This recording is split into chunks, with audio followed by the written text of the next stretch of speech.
পাটিসাপটা পিঠাটা যখনই আমি দেখি আমার হাজবেন্ডের কথা আমার খুব মনে পড়ে যায়, কারণ তার এই পিঠাটা খুবই পছন্দের। তো আসসালামু আলাইকুম এভরিওয়ান, আশা করি সবাই ভালো আছেন। আজকে আমি আপনাদের সাথে পাটিসাপটা পিঠা শেয়ার করব। আশা করি সবাই আমার পুরোটা ভিডিও জুড়ে থাকবেন। এই পিঠা বানাতে প্রথমে আমাকে এর ভিতরের পুরটা বানাতে হবে, সেজন্য আমি এখানে পোলাও চাল ভিজিয়ে রেখেছি। তারপর একটা নারকেল নিয়ে নিয়েছি, সেটাকে আমি এখন কুড়িয়ে নিলাম।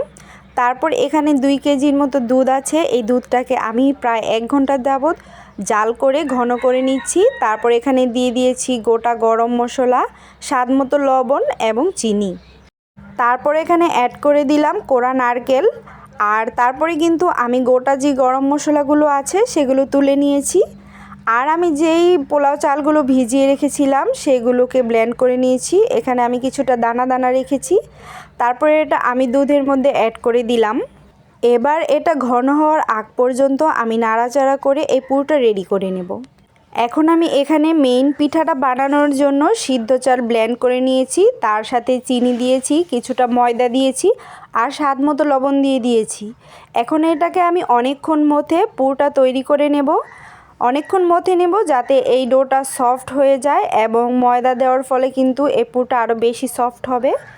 তো এখানে আমার ভিতরের পুরটা কিন্তু রেডি হয়ে গেছে, এটা একদম সেট হয়ে গেছে।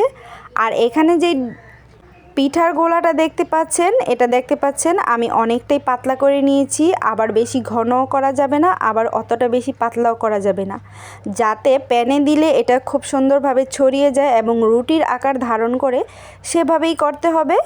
তো আমি কিন্তু কড়াইতে দিয়ে দিয়েছি, তারপর কিন্তু এটাকে অল্প কিছুক্ষণের জন্য ঢেকে দিয়েছি। এই পিঠাটা তৈরি হতে বেশি একটা সময় লাগে না। তারপরে করে রাখা আমার যে ভিতরের পুরটা, সেটা আমি পিঠার এক সাইডে দিয়ে এটাকে মোল্ড করে নেব। এই পিঠাটা কিন্তু আমার খেতে খুবই ভালো লাগে আর আমার হাজবেন্ডের খুবই পছন্দের। আর এই পিঠাটার ডোটা তৈরি হয়ে গেলে কিন্তু পিঠাটা বানাতে বেশি একটা সময় লাগে না, খুব কম সময়ে এই পিঠাটা তৈরি হয়ে যায়। তো যেভাবে দেখতে পাচ্ছেন আমি এভাবে প্রত্যেকটা পিঠা বানিয়ে নিয়েছি। পিঠাটা বানাতে অত একটা সময় লাগে না।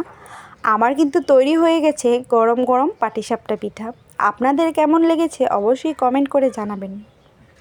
আর এই পিঠাটা শীতের দিনে কয়েকদিন রেখেই খাওয়া যায়। তো বানানোর মাঝেই কিন্তু আমি পিঠা খেয়ে টেস্ট করছিলাম। পিঠাটা একদমই পারফেক্ট ছিল, যেহেতু আমার মা বানিয়েছে আর আমার মায়ের হাতের পিঠা আমার খুবই ভালো লাগে। আর আমার ছোট্ট সোনামণিকেও খাইয়ে দিচ্ছিলাম। তো আপনাদের কেমন লেগেছে অবশ্যই বলবেন। যদি ভালো লাগে লাইক, শেয়ার এবং কমেন্ট করে যাবেন। আজকের মতো সবাইকে আল্লাহ হাফেজ।